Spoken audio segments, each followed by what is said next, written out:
The Council of Jerusalem is one of the most important events in early Christianity. It was held in 50 AD to answer the question, do Gentiles need to keep the law? The next council in church history will be held 300 years later, in 325 AD, at the Council of Nicaea, in which the question was, is Jesus God? These councils are both pivotal moments in the development of Christianity, and in this video we're going to be analyzing the significance of the first council in Jerusalem. The council was led by none other than Jesus' own brother James, and he decides that Gentiles do not need to keep the Jewish law.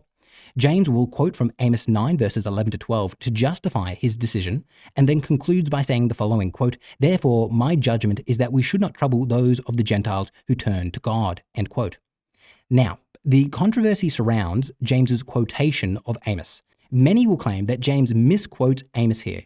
He changed the words of the text, ignored the context, and thus inappropriately used Amos.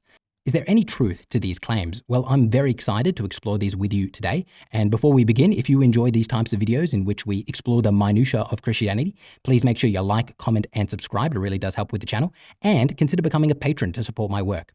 Okay, let's delve into this topic now. Does James mistranslate Amos? Well, James quotes from a Greek translation of the Old Testament known as the Septuagint, and the Septuagint was translated from the original Hebrew text. And this translation was done well before Christianity ever existed.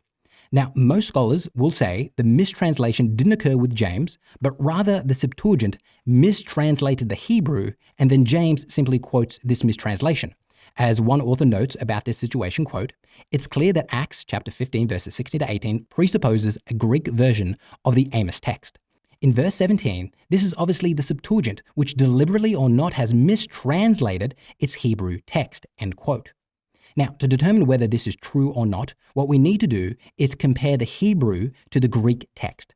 So let's begin by analyzing the Hebrew text and the original context of Amos. So, in Amos chapter 9, Amos is looking forward to the future king who will restore Israel to his past greatness under the reign of King David. In verse 11, we read the following, quote, "On that day I will raise up the booth of David that is fallen, and repair its breaches, and raise up its ruins, and rebuild it as in the days of old," end quote. So Amos here is looking back to the golden age under David in which we had a united monarchy. As we continue to read, we read the following in verse 12, quote, "In order that they may possess the remnant of Edom and all nations who are called by my name," end quote. So here we are again reminded that under David's reign, Israel had control of Edom, a neighboring country, and all of the other surrounding countries to Israel as well. In 2 Samuel 8, we're told that David conquered all of these surrounding nations. We read in 2 Samuel 8 the following, quote, "From Edom, Moab, the Ammonites, the Philistines, Amalek, and from the spoil of the king of Zobah, Hadassah, son of Rehob," end quote. Now, in the very next verse in 2 Samuel 8, we're told that David achieved his ultimate fame by specifically conquering the Edomites. We read the following, quote, "David won a name for himself when he returned. He killed 18,000 Edomites in the Valley of Salt. He put garrisons in Edom. Throughout all of Edom he put garrisons, and all the Edomites became David's servants. And the Lord gave victory to David wherever he went," end quote. I want you to appreciate the emphasis that is placed here on David conquering Edom. We then finally read in 2 Samuel 8, "So David reigned over all Israel, and David administered justice and equity to all his people." Commenting on the relationship between 2 Samuel 8 and Amos 9, Friedman writes the following in his commentary, quote, "We are told in 2 Samuel 8:15 that David reigned over all Israel, and David administered justice and equity to all his people. This statement reflects the ideal set forth by the prophet Amos repeatedly in his book. And the subjugation of Edom was the last of David's campaigns, leading to the full establishment of justice and equity for all his people in all of Israel. So here the same pattern is envisaged with a brief reference to the last campaign," end quote.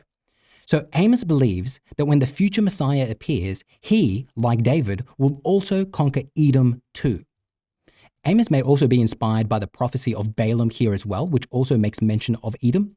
So in Numbers 24, Balaam makes a prophecy about the future Davidic Messiah, saying the following, "A star shall come out of Jacob, and a scepter shall rise out of Israel, and it shall crush the foreheads of Moab, and the heads of all the Sethites. Edom will become a possession, one out of Jacob shall rule, and destroy the survivors of End quote. Okay, so now we have a full understanding of Amos 9, 11 to 12 from the Hebrew text. Let's now compare it to its Greek translation, from which James will quote from. So let's bring the Greek translation up to the right here. So the Greek translation says the following, quote, "So that the remnant of mankind and all nations upon whom my name was invoked upon them will search for me," end quote. Okay, hopefully you notice two big differences here. The first is that in the Hebrew, it uses the word possess, not search, and the word Edom, not mankind. Okay, so let's explore this a little further here. The word possession in the original Hebrew has the connotations of military conquest, while in the Septuagint, this word is translated as search, thus portraying the nations freely pursuing the God of Israel themselves. Next, the word Edom in the Hebrew makes the text specific to the Levant, areas surrounding Israel, while the Septuagint translates Edom as mankind, making it no longer specific but universal. And you're probably wondering to yourself, how on earth did Edom become mankind? Well, in the Hebrew, these words are almost identical. So this mistranslation is understandable and perhaps even intentional. Commenting on the differences between the Greek and the Hebrew, one author makes the following comment, quote, "In the Septuagint, Amos 9:12 differs from the Masoretic, yet the difference seems to take place on the Hebrew level.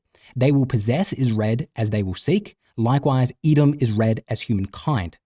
Now, let's just for a moment focus on the Greek translation, which, unlike the Hebrew, refers to so much more than simply Israel's neighbors.